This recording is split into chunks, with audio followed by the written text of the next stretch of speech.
আচ্ছা, ট্র্যাজেডির যে ঘটনা হয়েছে বিগত প্রায় ৯-১০ মাস হচ্ছে।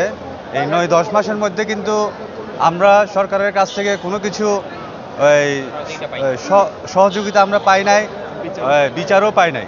তো এটার জন্য আমি সব জায়গায় কিন্তু গিয়েছি, যাওয়ার পর অ্যাপ্লিকেশনও দিয়েছি, কিন্তু সরকারের পক্ষ থেকে আমাদেরকে কোনো সুরাহা করে নাই।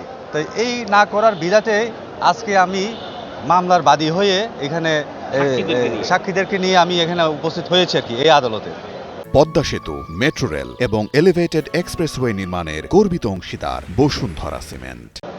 আমার কথা হচ্ছে, ন্যায় বিচার পাওয়ার জন্য আমি কিন্তু আদালতে শরণাপন্ন হয়েছি, কিন্তু এতদিন কিন্তু আমি বিভিন্ন জায়গায় গিয়েছি। যাওয়ার পর ওনারা কিন্তু আমাদেরকে শুধু আশ্বাস দিয়ে যাচ্ছে, কিন্তু আশ্বাসের বদলে কিন্তু আমরা নিরাশা পাচ্ছি।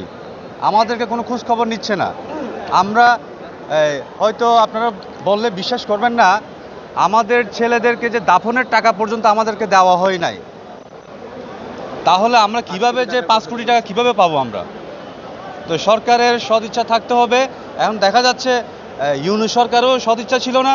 এখন বর্তমান সরকারকেও আমরা জানাইছি, জানানোর পর বর্তমান সরকার বলল আমি দেখব বলে কিন্তু আমাদের কোনো সুরাহা করছে না।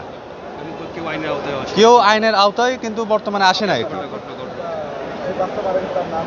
আমার ছেলের নাম হচ্ছে উটেছেং মার্মা এরিকসন আর কি, ক্লাস 7, কোর্ট হচ্ছে 1058। না, আমি ন্যায় বিচার শাস্তির জন্য আমি আদালতে শরণাপন্ন হয়েছি। আমি অপরাধীদের আইনের আওতায় নিয়ে আসতে হবে। এটা সর্বোচ্চ যেটা আইনের মধ্যে যেটা আছে, ভবিষ্যতে যাতে এরকম যাতে না হয় মতো সে আইনটা আমি চাচ্ছি আর কি, ন্যায় বিচার চাচ্ছি। আমার মতো যাতে আর কেউ পিতা হারা, সন্তান হারা এরকম যাতে না হয় মতো। উনি আর কখনই মনে করেন বাবা হবে না।